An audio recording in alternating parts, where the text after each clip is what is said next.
Everyone, welcome to the Wolfden Wrestling Podcast, episode number 17. We're going to get right into it with our rumor roundup. So here we go. Before we do that, we have to do something real quick.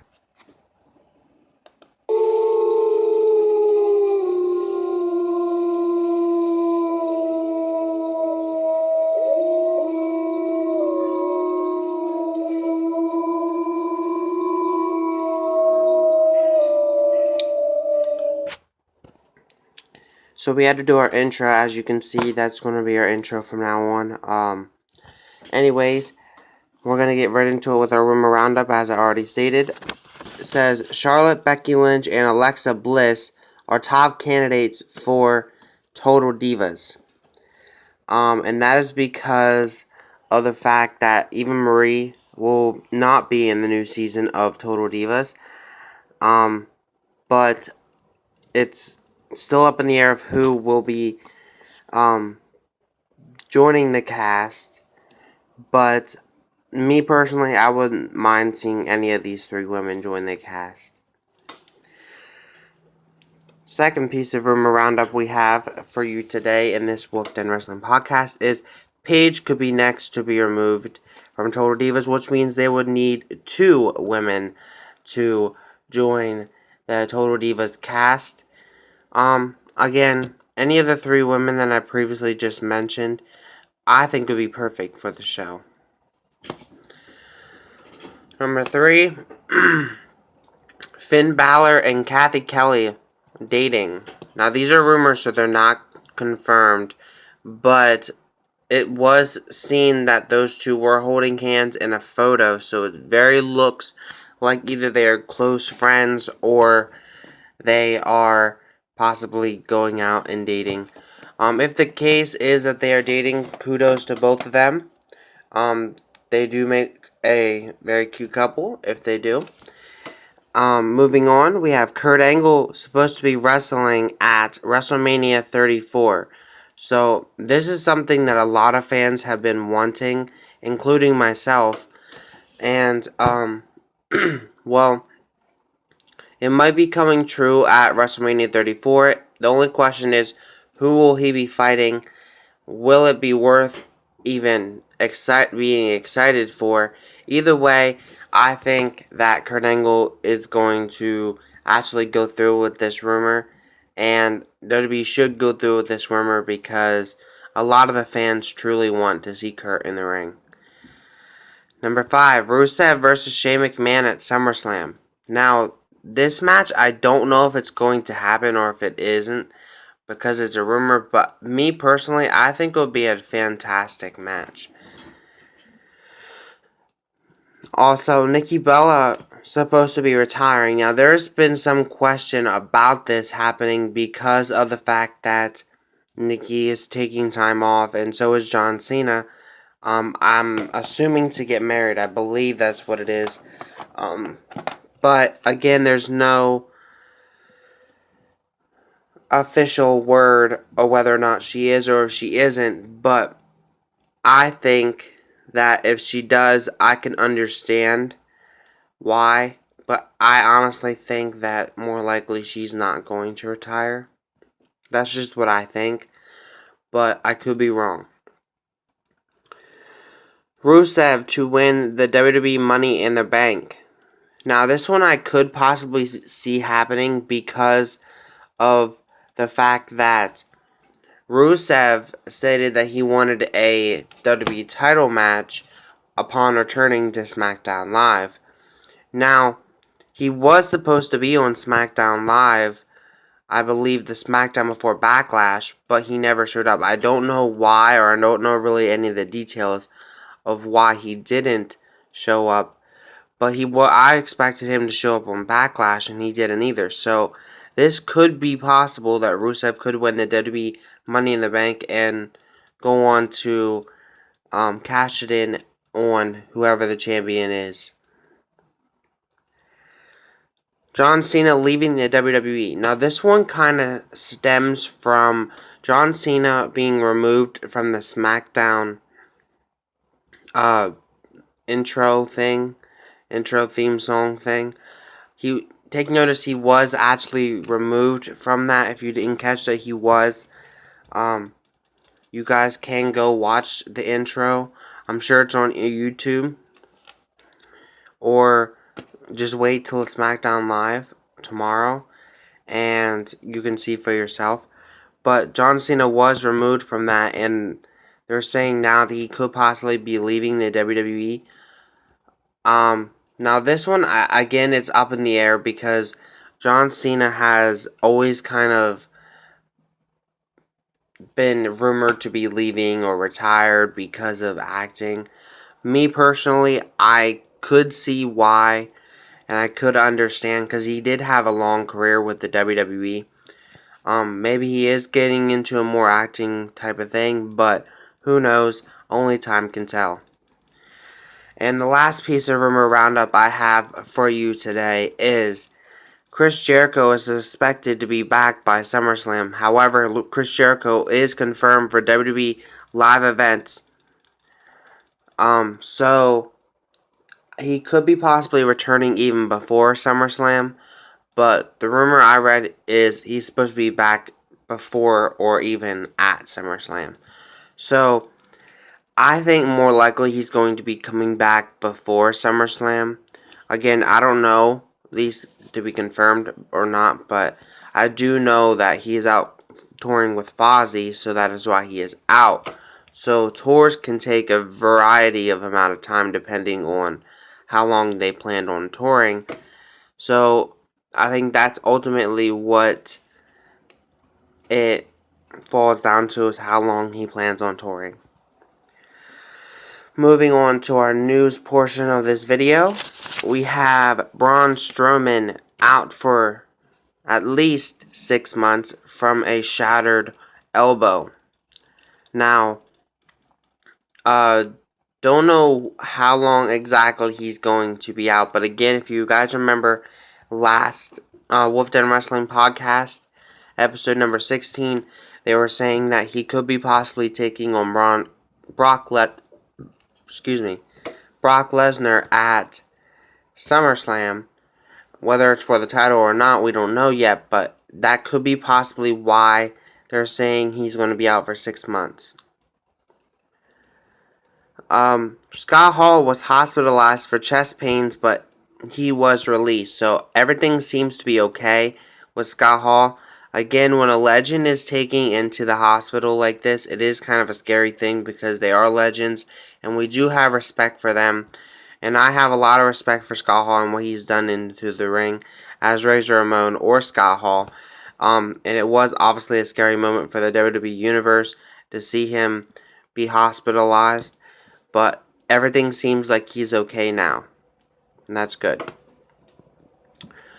Number 3, this one is kind of, if you watched NXT TakeOver Chicago, you might already know. But DIY broke up, which was Johnny Gargano and Tommaso Ciampa. I honestly think that they did this for a couple of reasons. The first reason being they wanted them to be singles competitors. The second reason being they wanted him to start a huge feud because when they fought on the Cruiserweight Classic, it was a fantastic match. And number 3, I also kind of think that they did it because of the fact that of frustration, and they wanted to show the frustration. But if you actually listen to Fozzy, the theme song for NXT TakeOver, Judas, it kind of makes sense because he was saying about I'm coming with Judas in my mind. So that could be portrayed as Tommaso Ciampa, and that could be why he turned him heel as well. So that's kind of what I'm thinking. They kind of hinted at that as well. But that's what I take it as. Anyways, it's going to be epic to see them actually compete against one another and see what both of them can do on NXT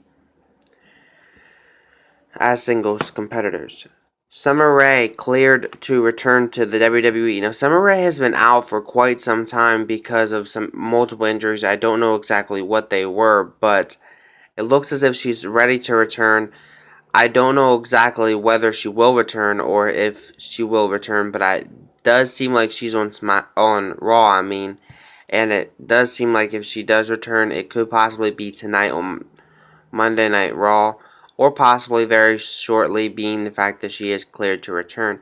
Now, I personally don't know really much about Summer Rae, but I do know that when she does return to the ring, it's hopefully going to be her time to be pushed. And the last piece of news I have for you today is Impact Wrestling is still planning on doing live events in the near future. However, they are still unknown on when those events will be happening. Again, I think Impact is just trying to feel the rivers out and try to figure out where they actually still want to go, because that does take a little bit of time to actually set up where you plan on going, get the stadiums and all that they need. So that's what I think is taking so long for Impact to do that. But again, once they do, it's going to be epic to see Impact coming around the world again.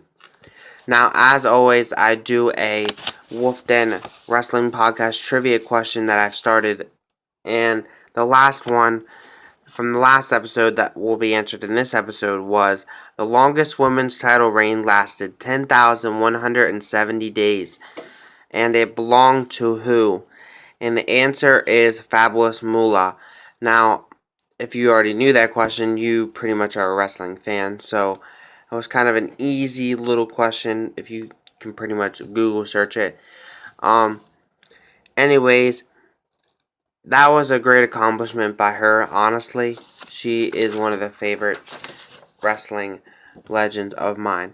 Anyways, let's get into our spotlight wrestlers. And I kind of started doing something new, and I think I'm going to stick around with it, with grades for Monday Night Raw, SmackDown 205, TNA, NXT, and various others, because they had a lot of events going on with the WWE and elsewhere. So, Raw, the Spotlight Wrestler I actually gave it to a non-wrestler currently, which is Kurt Angle, and I gave it to him because he made an epic announcement of that Fatal 5-Way Extreme Rules match to be taking place at the upcoming Extreme Rules pay-per-view. And Raw altogether, I gave it a B. I think it could have been better, but it did a great job for a show. SmackDown Live goes to Jinder Mahal because he beat AJ Styles. Of course, with help, but he still beat him. And the grade goes to that also is a B. I think it could have been a little bit better, but it was still a good show. Then 205 goes to Austin Aries, who beat a TJ Perkins, or TJP, whatever you want to call him, and that one goes to a B+. It was a good show, but it could have been better. NXT goes to Cassius Ohno. Now, this one was just the NXT, that wasn't TakeOver. Cassius Ohno took on CN in what was a great match, in my opinion, and Cassius came out victorious, in which I gave that show an A. I honestly think it was a great show. TNA, or Impact, whatever you want to call it, goes to Joseph Park, who returned. If you don't know who Joseph Park is, he's pretty much like the split personality / brother split of Abyss. He returned, and him and Jeremy Borash returned and announced that Joseph Park is Jeremy Borash's attorney, and Jeremy Borash is now reinstated to the commentating table. However, at Slammiversary, it will be Joseph Park teaming up with Jeremy Borash versus Josh Matthews and a team member of his choice. Now, this one is still rumored, but I actually think it more likely will happen. It's probably going to be Scott Steiner. Anyways, with that said, I give TNA Impact a B. I think it could have been a little bit better this week. However, it was still a good show. And the UK special, I actually watched, and I actually did that one as well, because they deserve to have their own spotlight as well. In which I gave the UK special to Tyler Bate, who retained the UK title on the UK special, in which I gave the UK special an A. It was a fantastic event.